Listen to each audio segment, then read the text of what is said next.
A lot of fun stuff, a lot of good stuff for tonight's show. But of course, we can't begin without the beginning, guys. It is time for the last week in gaming. Head of publishing at Bethesda, Pete Hines, announced his retirement from the studio this past week. In a very cute callback to the Starfield release, the company issued a doctor's note prescribing him devoting care and affection to foster pups, card collecting, having fun with friends in the community, and of course, more games. That's honestly, it's sweet. It's incredibly sweet. It'd be a whole lot sweeter until you remember the countless of people we've lost to a Skyrim overdose in the past years. As a matter of fact, folks, every year, another Skyrim remaster takes time and money away from our loved ones. Please, consult a real doctor before taking Skyrim, as playing longer than 86 hours could lead to fatigue, muscle atrophy, and even death. Remember, you may take an arrow to the knee, but you put an arrow in your family's heart.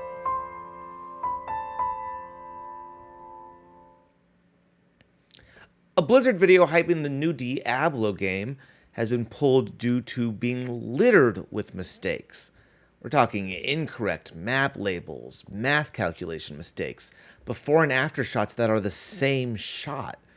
Like, Blizzard literally tried to vanilla ice us. Like it goes ding ding ding diggy ding ding, ding ding ding diggy ding ding, ding ding ding. That's the way theirs goes. Ours goes ding ding ding diggy ding ding, ding ding ding ding diggy ding ding. Just days before Super Mario Wonder released on the Switch, pirated copies showed up online.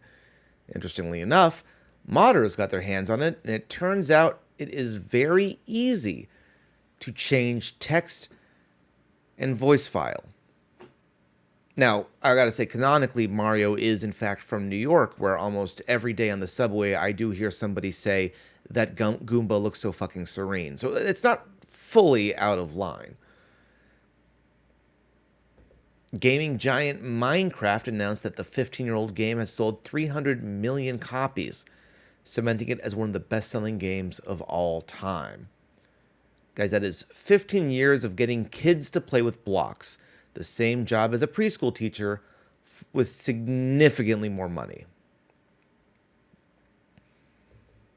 Voice-over superstar and Dungeon Magazine's sexiest man alive, Matt Mercer, will be playing Vincent Valentine in the upcoming Final Fantasy VII Rebirth.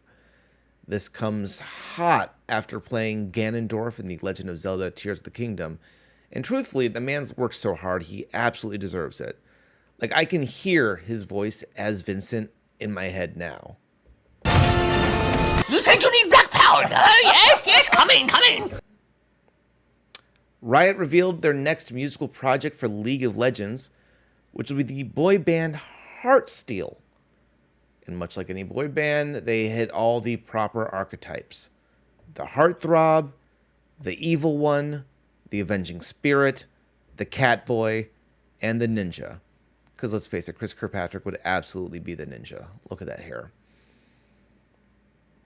Epic Games posted a tweet about what challenges developers would tackle in their MetaHuman engine. Of various replies, project director and executive producer at BioWare, Michael Gamble, posted this. And motherfucker, how dare you? How dare you tease me like that and not let me finish? Like, what's going on with this game? The last new taste you left me with was Andromeda.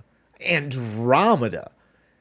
And the mouthwash that is the Legendary Edition that lingers but does not erase the taste in my mouth that you left behind 6 years ago.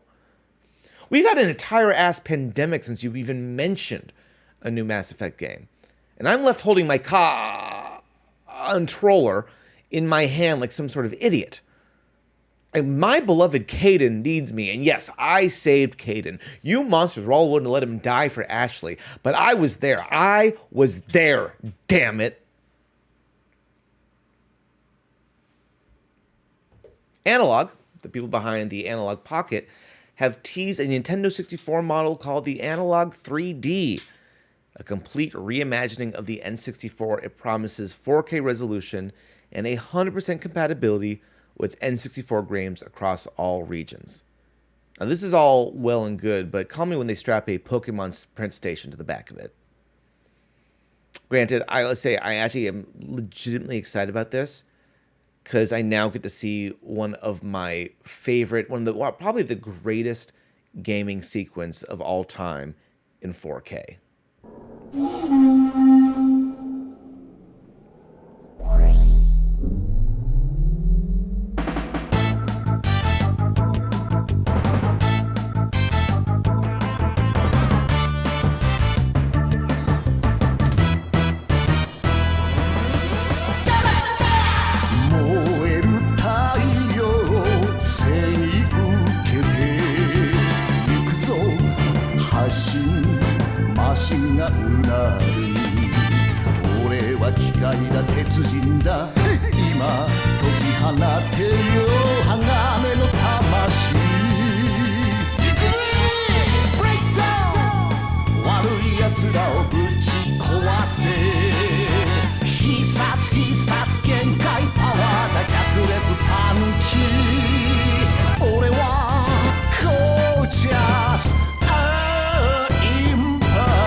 I'm willing to admit that entire video is probably 45 seconds too long for this format. I'm also willing to admit I truly don't care.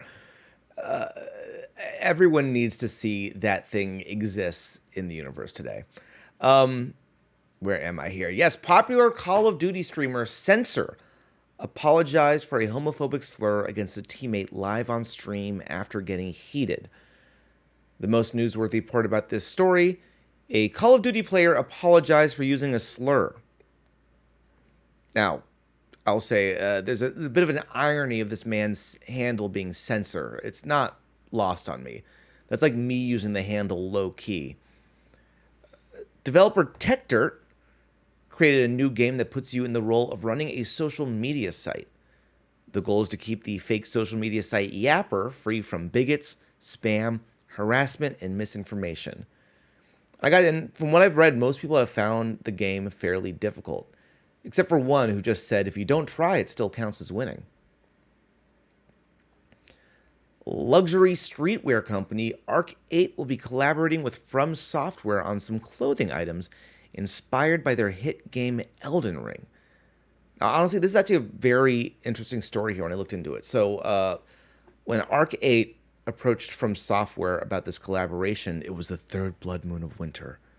The Graysoning had already swept through the city, driving the people mad with Gold Tongue. 5 lords rose up to claim the adamantine throne: Garum, the headless wanderer; Tenaria, the unwoven; Anus, the baron of back end; the skyborn scourge Madakaomix; and Frank. They would declare war across the land in order to appease the god they only know as the Relief. Thousands would die in this unending battle, while those left behind went mad with grief, becoming barely living husks of their former selves. Even more depressing, this t-shirt costs $145. Now, if you want to actually learn more about this collaboration, you can learn all about it in the item's description.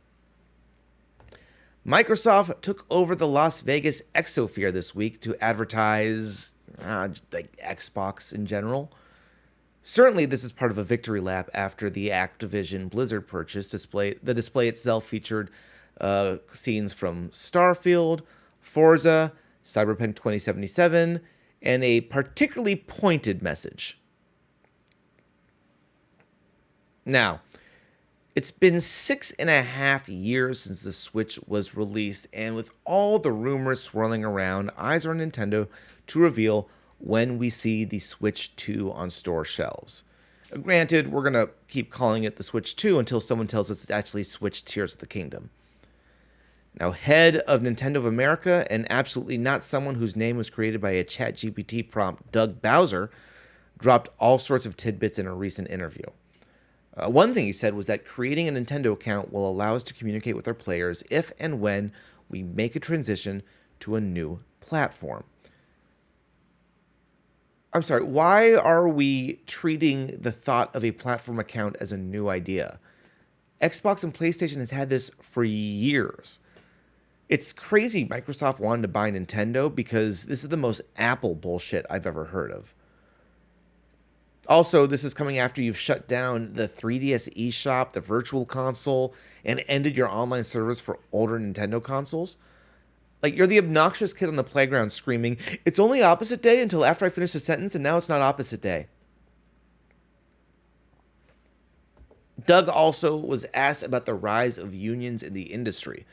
He stated, "We don't have unions at Nintendo of America, and part of that is driven by the employee feedback we see, which is a high degree of job satisfaction and engagement overall." I would honestly take this with a grain of salt because Bowser isn't really known for the best working conditions. And guys, that is the last week in gaming. So much has gone on. There's plenty more. We're only in the midst of this here, guys. When we come back, of course, we will have our chat with Jackie Vaquito later about Trombone Champ. We'll have all our Trombone Champ goodness coming through. But when we come back, we're doing a top 5, taking a look at all the IPs Xbox has gained and figuring out what the top 5 unlikely franchises we want to see return are. Stick around. We'll be right back.